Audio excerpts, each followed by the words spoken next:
ఏపీలోని senior leaders లో ఒకరు ఎన్టీఆర్ హయాంలోనే మంత్రిగా పనిచేశారు. పార్టీలు మారినా గెలుపు జెండా ఎగురవేస్తున్నారు. ఒకానొక టైంలో రాష్ట్ర స్థాయిలో చక్రం తిప్పారు. ఇప్పుడు కూటమి ప్రభుత్వంలో కీలక మంత్రిగా ఉన్న ఆ నేతకు అనుచరుల ఆగడాలు తలనొప్పిగా మారాయట. ప్రతి దాంట్లో వేలు పెడుతూ అందిన కాడికి దండుకుంటున్న కొందరు అనుచరుల తీరు అసలుకే ఎసరు పెట్టేలా ఉందట. ఇంతకు ఎవరా లీడర్? ఆయన అనుచరులు చేస్తున్న దందాలేంటి?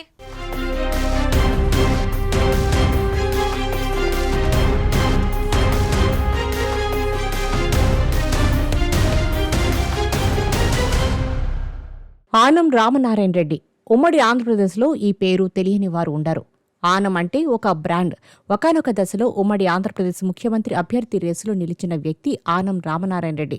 అలాంటి ఇమేజ్ ఉన్న ఆనం పరపతి దెబ్బతినేలా కొందరు అనుచరులు చేస్తున్న పనులు ఇబ్బందిగా మారాయట. ఎన్నికలకు సరిగ్గా ఏడాది ముందు వైసీపీ ఆనం సహా మరో 2 ఎమ్మెల్యేలను పార్టీ నుంచి సస్పెండ్ చేశారు. దీంతో ఆనం మళ్లీ టీడీపీ తీర్థం పుచ్చుకున్నారు. అయితే టీడీపీలోకి వచ్చాక ఆనంకు టికెట్ ఇచ్చారు. భారీ మెజార్టీతో విజయం సాధించారు. మంత్రి పదవి వచ్చింది. అయితే ఆనం అనుచరులు కొందరు ప్రతి దాంట్లో వేలు పెడుతున్నారట. అందిన కాడికి దండుక్కునే పనిలో బిజీగా ఉన్నారట. దీంతో అనుచరులు చేస్తున్న అవకతవకలు మంత్రిగారికి మచ్చగా మిగులుతున్నాయట.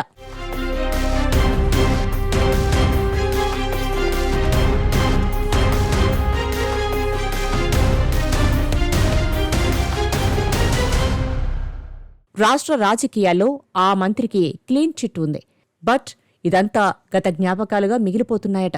ప్రస్తుతం ఆ అమాత్యుని అనుచరగణం, ప్రత్యేకించి ఒకరిద్దరు చోటామోటా నేతల ధనదాహంతో ఆ అమాత్యునికి అవినీతి మరకలు అంటుకుంటున్నాయట. అనుచరులమంటూ మండలానికి నేనే లీడరంటూ మంత్రి పేరు చెప్పుకుని అవినీతితో దున్నేస్తున్నారట. మంత్రిగారు అమరావతిలో ఉంటే ద్వితీయ శ్రేణి నేతలు మాత్రం అదే అదునుగా ఆయన ఇమేజ్ని డ్యామేజ్ చేస్తున్నారట.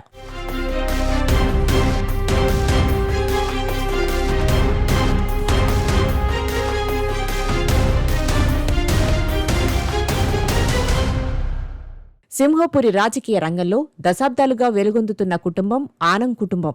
నెల్లూరు జిల్లా రాజకీయాల్లో ఎంతో ప్రాభవం కలిగిన ఈ కుటుంబం నుంచి ప్రస్తుతం ఆనం రామనారాయణ రెడ్డి రాష్ట్రంలో దేవాదాయ ధర్మాదాయ శాఖ మంత్రిగా కీలక భూమిక పోషిస్తున్నారు. తెలుగుదేశం పార్టీ ఆవిర్భావ సమయంలోనే ఆయన యువ నాయకుడిగా రాజకీయాల్లోకి వచ్చారు.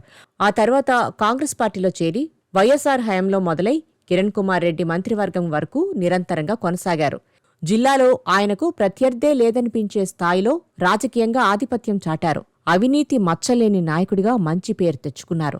ఎంతోమందికి ప్రోత్సాహం ఇచ్చి నాయకులుగా తీర్చిదిద్దిన నేతగా గుర్తింపు పొందారు. అయితే ఇప్పుడు అదే ఆనం రామనారాయణ రెడ్డి అనుచరులే ఆయన పేరును వాడుకుని తన పేరు మీదే అవకతవకలకు పాల్పడుతున్నారన్న ఆరోపణలు తీవ్రంగా వినిపిస్తున్నాయి. ఆత్మకూరు నియోజకవర్గంలోని కొందరు నేతలు తమకు మంత్రి మద్దతు ఉందని చెప్పుకుంటూ మండల స్థాయిలోనే అక్రమాలకు పాల్పడుతున్నట్టు ప్రచారం జరుగుతోంది. చెట్టు పేరు చెప్పి కాయలను అమ్ముకున్నట్లు ఆనం పేరును ముసుగుగా వాడుకుని ప్రకృతి సంపదను దోచుకుంటున్నారట. అధికారులను మేనేజ్ చేస్తూ అనుమతులు లేకుండానే పనులు సాగిస్తున్నారని స్థానికులు చెబుతున్నారు. మంత్రి అండ ఉందన్న ధైర్యంతో అధికారుల సహకారంతో అడ్డదారుల్లో సంపాదన చేస్తున్నారని ఆరోపణలు వస్తున్నాయి. ఇప్పటి వరకు అవినీతి మచ్చలేని నాయకుడిగా గుర్తింపు పొందిన ఆనం రామనారాయణ రెడ్డి పేరుతో ఈ రకమైన వ్యవహారాలు జరగడం ఆయన పేరు గౌరవానికి భంగం కలిగించడమే అన్న టాక్ వినిపిస్తుంది. మంత్రిగా ఉన్న ఆయన ఇటువంటి వ్యవహారాలపై స్పందించకపోతే అది ప్రజల్లో ఆయనపై ఉన్న నమ్మకాన్ని దెబ్బతీస్తుందని అంటున్నారు.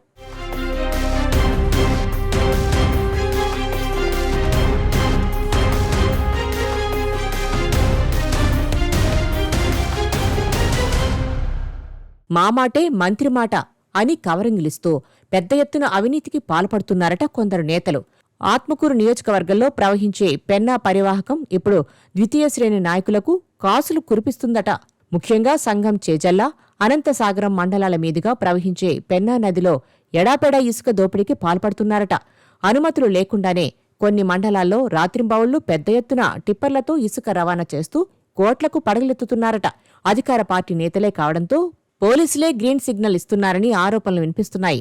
ముఖ్యంగా సంఘం, అనంతసాగరం, ఆత్మకూరు పోలీస్ స్టేషన్లకు పెద్ద ఎత్తున ముడుపులు ఇస్తూ రాజమార్గంలోనే ఇసుక అక్రమ రవాణా జరుగుతుందన్న విమర్శలు ఉన్నాయి. ఇటీవల సంఘం మండలం వద్ద జరిగిన రోడ్డు ప్రమాదంలో 7 మృతి చెందడంతో ఇసుక అక్రమ రవాణాపై పెద్ద ఎత్తున విమర్శలు తుఫాను చెలరేగింది.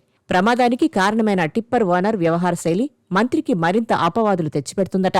ఆ ద్వితీయ శ్రేణి నాయకుడు మంత్రి అనుచరుడే కావడంతో యాక్సిడెంట్ కేసు విచారణను పోలీసులు లైట్ తీసుకుంటున్నారట. అందుకే తూతూ మంత్రంగా పోలీసులు విచారణ పేరుతో కాలయాపన చేస్తున్నారనే ప్రచారం జరుగుతోందట.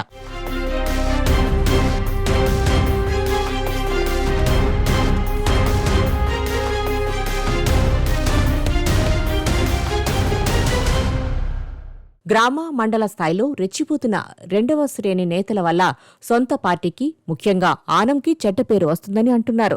ఎక్కడ చూసినా మంత్రికి మిత్రుడిగా చెప్పుకుంటూ కొందరు నేతలు రెచ్చిపోతున్నారు. అనుభవం లేకుండా, బాధ్యత లేకుండా దుందుడుకు ప్రయాణంలో నాయకత్వానికి మరకలు తెస్తున్నారు. అధికార దుర్వినియోగం, వాణిజ్య దోపిడీ, ప్రభుత్వ నిధుల వారి మళ్లింపు వంటి అన్ని అంశాల్లోనూ మంత్రి పేరునే అడ్డు పెట్టుకుంటున్నారని పార్టీ వర్గాల్లోనే చర్చ జరుగుతోంది. ఇంత జరుగుతున్నా మంత్రి స్పందించకపోవడంపై విమర్శలు వెల్లువెత్తుతున్నాయి. ఆనం గారు బిజీ అయి నియోజకవర్గాన్ని సెకండ్ హ్యాండ్కు అప్పగించారా అనే ప్రశ్న తెరపైకి వచ్చింది. నిజానికి నియోజకవర్గంలో ఈ వ్యవహారాలన్నీ మామూలుగా కనిపించవచ్చు. కానీ ప్రజల నమ్మకాన్ని పునరుద్ధరించాలంటే ఈ అనుచర రాజకీయాలకు అడ్డుకట్ట వేసే బాధ్యత మంత్రిగా ఆనందే. మరి ఆనం స్పందన ఎలా ఉంటుందన్నది తేలాల్సి ఉంది.